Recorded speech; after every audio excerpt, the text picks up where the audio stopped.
Good evening student. Lecture शुरू करने से पहले मैं आपको बताना चाहूंगी कि हमारा ये जो चैनल है कॉमर्स एक्सेलेंस, इस चैनल के ऊपर अकाउंट से रिलेटेड सभी टॉपिक्स की वीडियोस अवेलेबल है। Then cost and works accounting से रिलेटेड सभी टॉपिक्स की वीडियोस अवेलेबल है।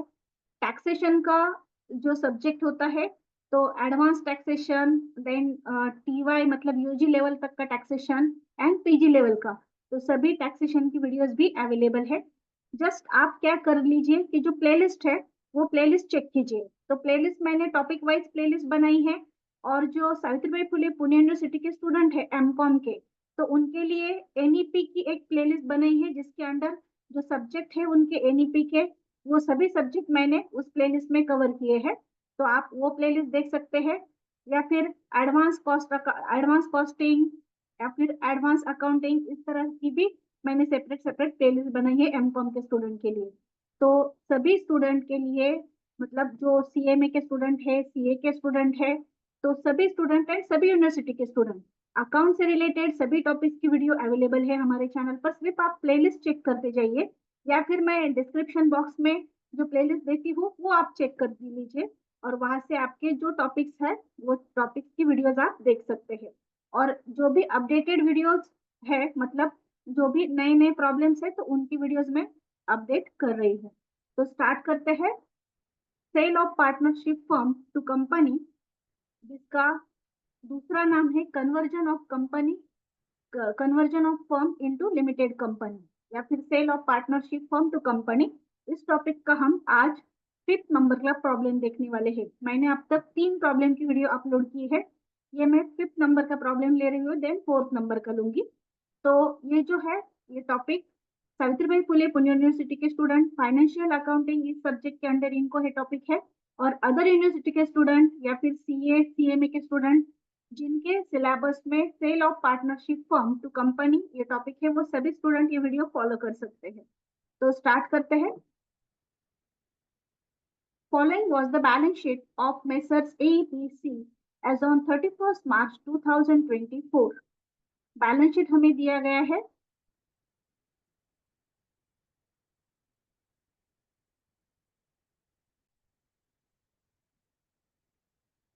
तो बैलेंस शीट हमें दिया गया है, यहाँ पर 3 पार्टनर्स है, ए बी एंड सी।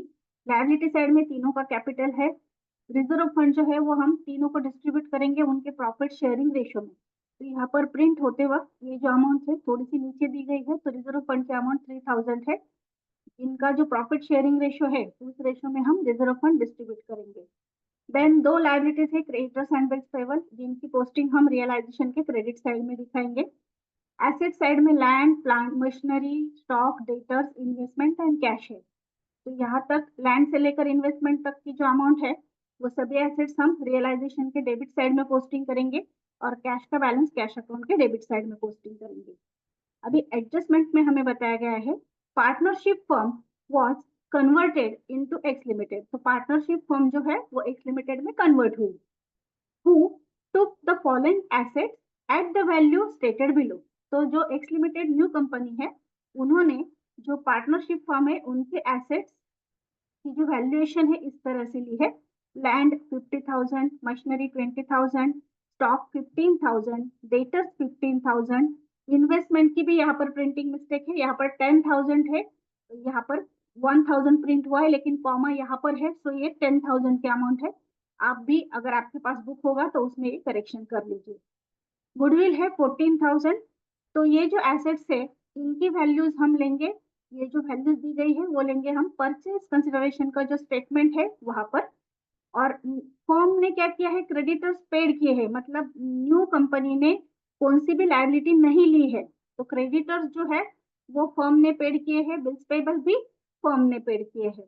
तो क्रेडिटर्स एंड बिल्स पेबल हमें रियलाइजेशन के डेबिट साइड में और कैश के क्रेडिट साइड में इस तरह से इसका इफेक्ट देना पड़ेगा। देन रियलाइजेशन एक्सपेंसेस बताए गए हैं, तो वो भी हम रियलाइजेशन के डेबिट में एंड कैश के क्रेडिट में लिखेंगे, मतलब जो परचेज कंसिडरेशन है उसमें कोई भी लायबिलिटी नहीं आएगी। देन एक्स लिमिटेड ने जो परचेज कंसिडरेशन है वो किस तरह से पेड किया है, तो ₹99,000 की इक्विटी शेयर दिए हैं, जिनकी एक शेयर की वैल्यू 10 है, मतलब 9,900 इक्विटी शेयर दिए हैं। 10 इंच, तो ऐसे रुपीज कितने हुए 99,000 एंड बैलेंस इन कैश। तो फर्स्ट हम परचेज कंसिडरेशन निकालेंगे और वो जो परचेज कंसिडरेशन है वो डिस्चार्ज कैसा हुआ है, तो 99,000 जो है इक्विटी शेयर्स में है और कैश में जो है वो है बैलेंसिंग अमाउंट। तो फर्स्ट हम लेंगे परचेज कंसिडरेशन का स्टेटमेंट। तो यहाँ पर हम एडजस्टमेंट के अनुसार एसेट्स लेने वाले हैं। तो पहले हम परचेज कंसिडरेशन का स्टेटमेंट ले रहे हैं।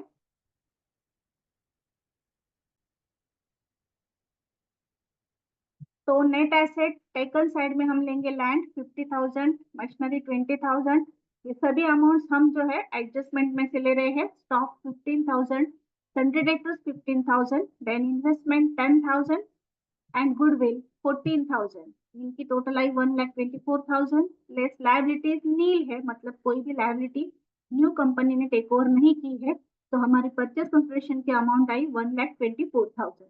अभी परचेज कंसिडरेशन डिस्चार्ज कैसे हुआ है, 9,900 इक्विटी शेयर ऑफ 10 ईच। तो 99,000 जो है इक्विटी शेयर्स में आए, तो 1,24,000 में से हम 99,000 माइनस करेंगे, बैलेंसिंग फिगर जो है वो कैश में आई है 25,000। तो इस तरह से हमने पहले परचेज कंसिडरेशन का स्टेटमेंट प्रिपेयर कर लिया। अभी हम अकाउंट्स ड्रॉ करेंगे। तो अकाउंट में हम कौन कौन से अकाउंट ड्रॉ करेंगे, तो फर्स्ट हम रियलाइजेशन अकाउंट प्रिपेयर करेंगे in the books of firm, realisation account. Secondly हम पार्टनर्स कैपिटल अकाउंट जो है वो ड्रॉ करेंगे। Third cash account. Fourth new company का मतलब एक्स लिमिटेड का अकाउंट।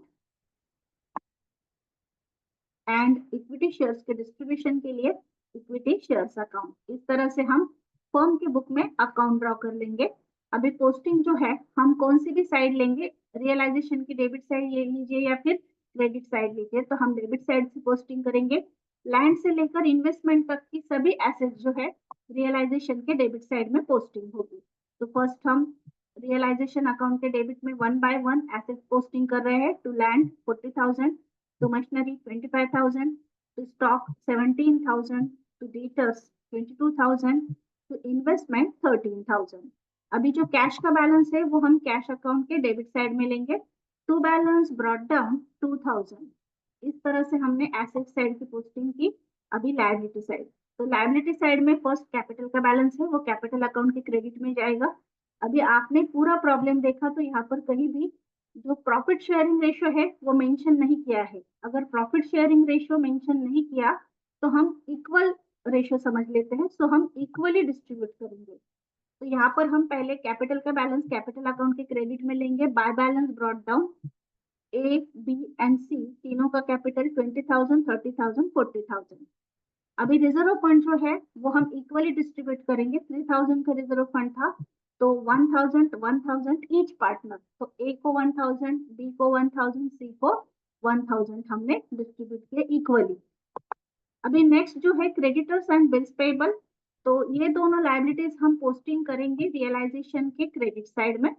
सो रियलाइजेशन के क्रेडिट में हम दो लायबिलिटीज पोस्टिंग कर रहे हैं, creditors and bills payable. By creditors by bills payable 20,000 and 6,000।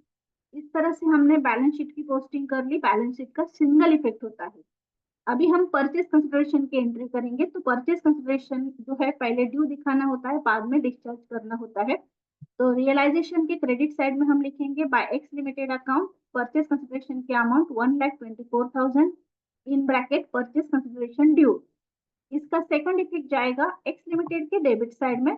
तो जो न्यू कंपनी का अकाउंट है एक्स लिमिटेड का, उसके डेबिट में हम लिखेंगे टू रियलाइजेशन अकाउंट 1,24,000। ये हो गई परचेज कंसिडरेशन ड्यू की एंट्री। अभी परचेज कंसिडरेशन डिस्चार्ज कैसे हुआ है, तो इक्विटी शेयर्स में 99,000 है एंड कैश में 25,000 है। सो हम क्रेडिट साइड में लिखेंगे by equity shares in x limited 99,000 and by cash account 25,000। यहाँ पर आप ये अकाउंट टैली दिखा दीजिए क्योंकि यहाँ पर अभी और कोई भी पोस्टिंग या फिर एंट्री नहीं होने वाली। सो ये अकाउंट यहाँ पर टैली हो गया 1,24,000, 1,24,000 को। अभी सेकंड इफेक्ट देंगे हम इक्विटी शेयर्स के डेबिट में एंड कैश के डेबिट में। सो इक्विटी शेयर्स अकाउंट के डेबिट साइड में हम लिखेंगे to realisation account equity shares के डेबिट में टू एक्स लिमिटेड अकाउंट 99,000। अभी कैश के डेबिट में हम इफेक्ट देंगे, कैश के डेबिट साइड में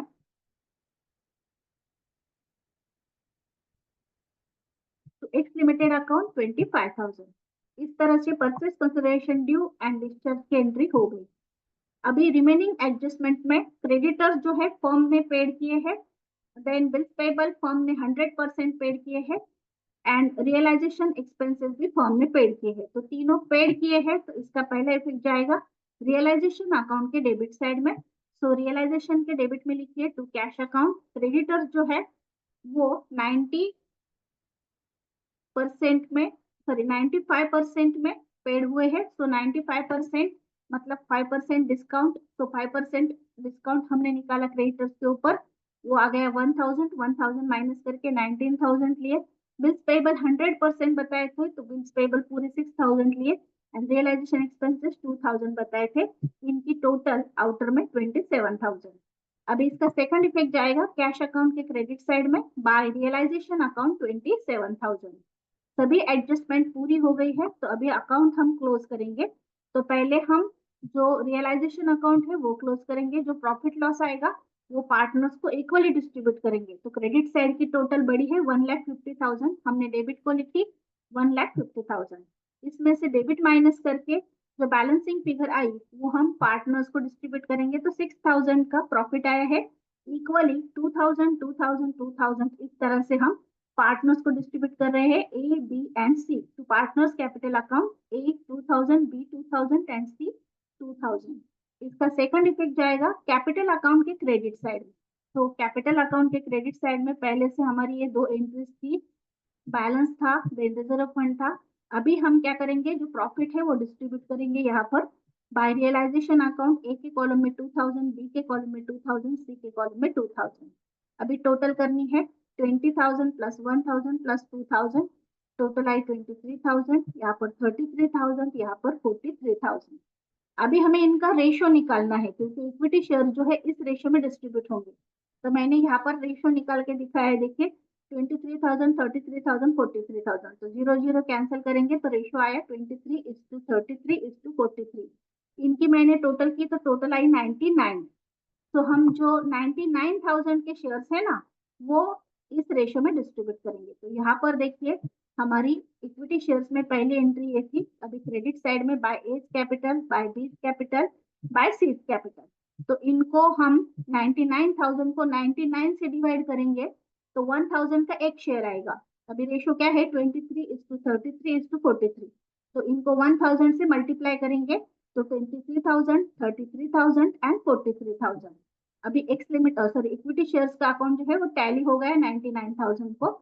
इसकी सेकंड इफेक्ट जो है वो हमें देना है कैपिटल अकाउंट के डेबिट में।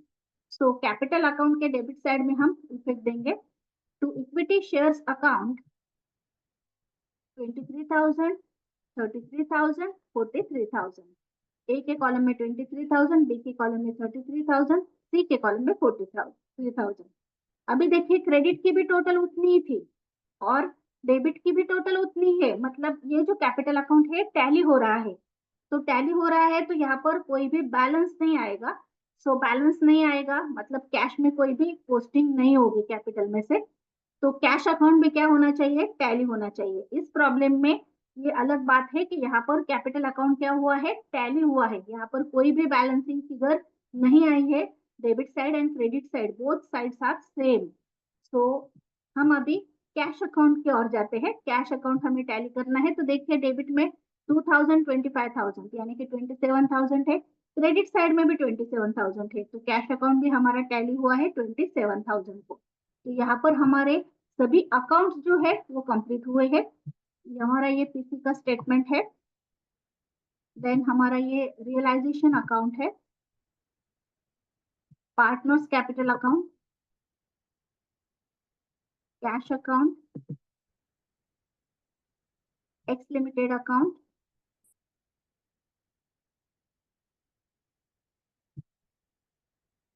And equity shares account. अभी हमें प्रिपेयर करना है बैलेंस शीट। तो बैलेंस शीट प्रिपेयर करते वक्त हम क्या करते हैं, हमारा जो पीसी का स्टेटमेंट है वो सामने रखते हैं। और सेम उसी की तरह से हम बैलेंस शीट प्रिपेयर करेंगे। तो देखिए हमारे ये जो पीसी का स्टेटमेंट है परचेस कंसिडरेशन का, तो ये जो सभी एसेट्स है वो एसेट साइड में आएगी। लायबिलिटीज नील है, तो लायबिलिटी साइड में कोई भी थर्ड पार्टी लायबिलिटी नहीं आएगी, लेकिन लायबिलिटी साइड में इक्विटी शेयर कैपिटल आएगा 99,000 का। और हम लायबिलिटी में कैश नहीं लिखते, तो हम लिखेंगे बैंक ओवरड्राफ्ट 25,000। इस तरह से हम सेम इसी तरह से बैलेंस शीट प्रिपेयर करेंगे। तो ऊपर लिखिए balance sheet of X limited as on 1 April 2024। Liability side में share capital 9,900, equity share of 10 each, amount के कॉलम में 99,000 and bank overdraft 25,000। Asset side में हम सभी एसेट्स ले रहे हैं एज पर परचेज कंसिडरेशन के स्टेटमेंट के अनुसार। तो land 50,000, machinery 20,000, stock 15,000, कंट्रीडेटर्स 15,000, investment 10,000, goodwill 14,000। और हमारा बैलेंस शीट जो है वो टैली हो रहा है 1,24,000 को। तो यहाँ पर हमारा ये प्रॉब्लम कंप्लीट हुआ है। Thank you. और वन बाय वन मैं सभी प्रॉब्लम्स मतलब 10 to 15 प्रॉब्लम जो है वो हर एक टॉपिक पर अपलोड करने वाली हूँ। आप सभी स्टूडेंट जो है मतलब FY BCom के हो या और क्लास के स्टूडेंट हो, तो वो सभी स्टूडेंट सभी वीडियोस प्लेलिस्ट में से देख सकते हैं। आप प्लेलिस्ट चेक करते जाइए, आपको जो टॉपिक चाहिए उस टॉपिक की 10 to 15 वीडियो हमारे चैनल पर अवेलेबल है और कुछ कुछ टॉपिक की 20 to 25 वीडियोस अवेलेबल है। सभी क्वेश्चन पेपर्स जो है सावित्रीबाई फुले पुणे यूनिवर्सिटी की अब तक मतलब जो लेटेस्ट प्रीवियस एग्जाम हुई है वहां तक की सभी क्वेश्चन पेपर की सभी सॉल्यूशंस की वीडियोस भी अवेलेबल है। उसके लिए मैंने सेपरेट प्लेलिस्ट बनाई है SPPU क्वेश्चन पेपर सॉल्यूशन की, तो आप वो भी देख सकते हैं। Thank you.